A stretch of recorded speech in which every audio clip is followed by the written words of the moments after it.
inheritance at about 100 million, and you put that money into a sovereign wealth fund, such as they have in Norway, and then that fund subsidises social housing and allows everyone to be able to buy a house at 3 times wages. Now, that would affect 0.2% of the population and would benefit 99.8%, and that could be done with democracy. Thanks, mate. Quite a suggestion. Well, it's down to the voting of the people. I think it is, you're right, it is down to the voting of the people, but no such bold idea is being brought forward, is it? Well, I actually introduced that idea to the Labour Party as it was ignored. I mentioned it to other parties, and I think one of your previous callers said that the vested interests of the MPs, like they actually represent the people, or their own interests or hidden interests. Well, it depends which MP you're talking about, doesn't it? But the reality is that, I think in this country, 1% of the population own 30% of the wealth. That's just a feudal inheritance. The majority of that money has not been earned. It's been gained through privilege.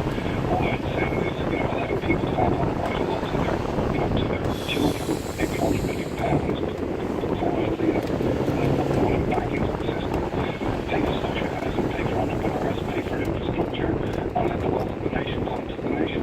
Okay, let's put it out for tender. John, see what people think. Thank you. John is South Croydon. Lynn in Lincoln, hello. Hello. Hello, you live in a rented property, but are you about to buy? I'm looking for property at the moment. I've been looking for the last few months. And what I found is that at the bottom end of the mortgages, I'm buying kind of basic properties. I'm looking at little terrace properties in city areas. And a large majority of them have been rented out for 4 years. And you can really see that the property has been downgraded. The stock is being downgraded by family landlords renting out property. Although they take care of things like the electrics and the water, because they have to by law, there's no investment going into the interior. There's often no investment going into the exterior. So if you want to watch a great run like me, you're faced with the proposition of buying property that you're then going to have to find money to invest in hugely to upgrade it to get it back to the kind of state that you want to hold it in. Or you end up saying, okay, I can't do that.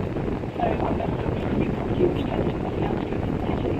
So the interior of the city, I think, has been killed off by people buying up property. You can see that they're doing good trade things to sell the house over a number of years.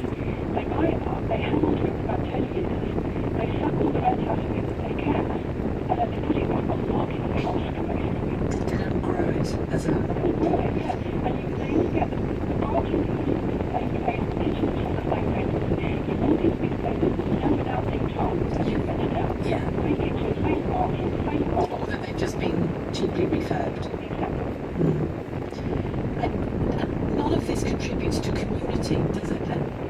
Or little of it does. Yes, but I often think that it's really the community. So the neighbourhoods are being run down, yeah? The communities are being run down. People are living there with there's nobody else, yeah? But you're left with a situation of saying, okay, if I do this, how do I still getting off what you have to money because I can buy a house. But where do I have money as a first, as a do for the first time, kind of to then completely research out? What do I do? Yeah, well, you can't, can you? Particularly if you've pushed your borrowing in order to buy it, you're not going to have that extra money, are you? Well, really, only people who may be buying those houses. What happens lately is that the city centres with beautiful houses, beautiful terrace houses, they just get killed off. Or their place in the community is killed off as well, as I was saying. Yeah. Thank you for your call. Just before we hear from Mark in Chelsea, let me just read this text out. And of course, Lincolnshire actually.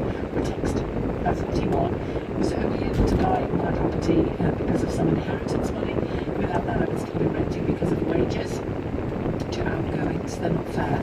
I can now pay for my home and over 200 less a month from renting. A rent cap needs to be introduced. Quite a lot of you texted to that effect. Mark in Chelsea, hello. I don't think I just remember how we got to be here. It's not about playing the poor and the dead, but under Margaret Thatcher's government, it was curing people. And socialist style social housing that led under the market price for the poor is suddenly sold, so there's less of it.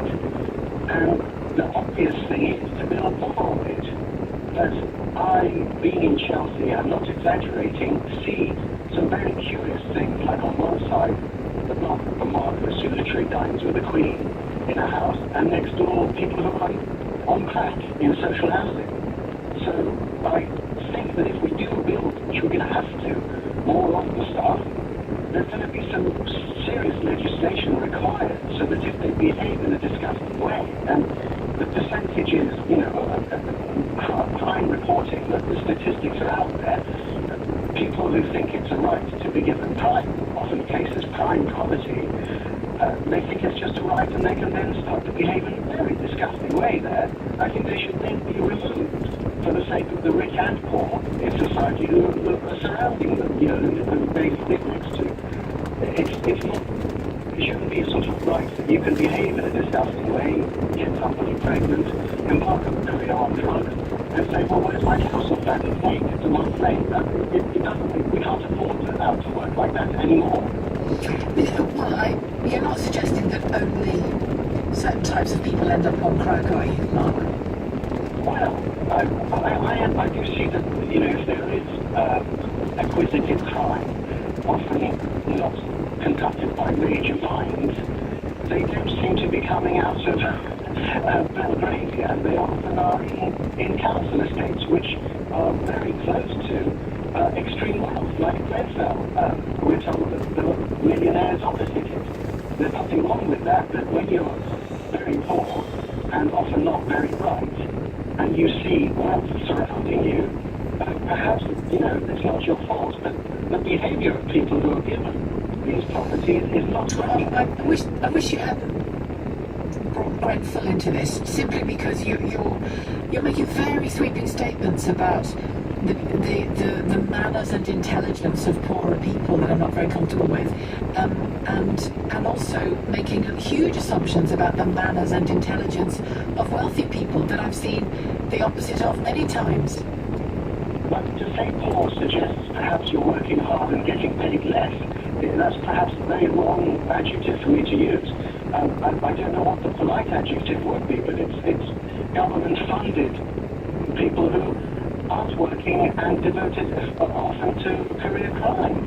And we're housing them in this housing shortage, so we should, just as we give priority along the lines of health to those who are disabled as opposed to fit, we should give priority to those who are decent.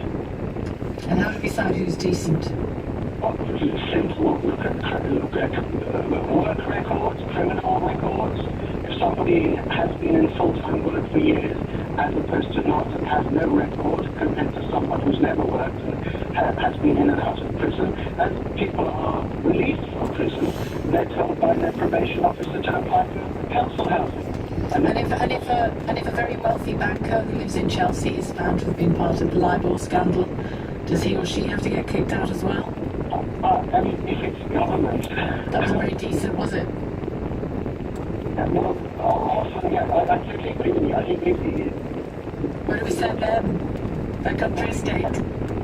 in terms of bankers, I don't think the government should bail them out when they take risks.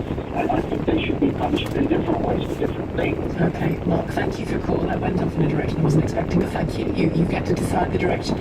Mark in Chelsea. Brian, we've run out of time on this topic. I'm sorry, Brian, in Southampton. A lot of you texting just to explain the difficulties that you yourself are in. It's a nightmare, says this text from Vicky. My partner and I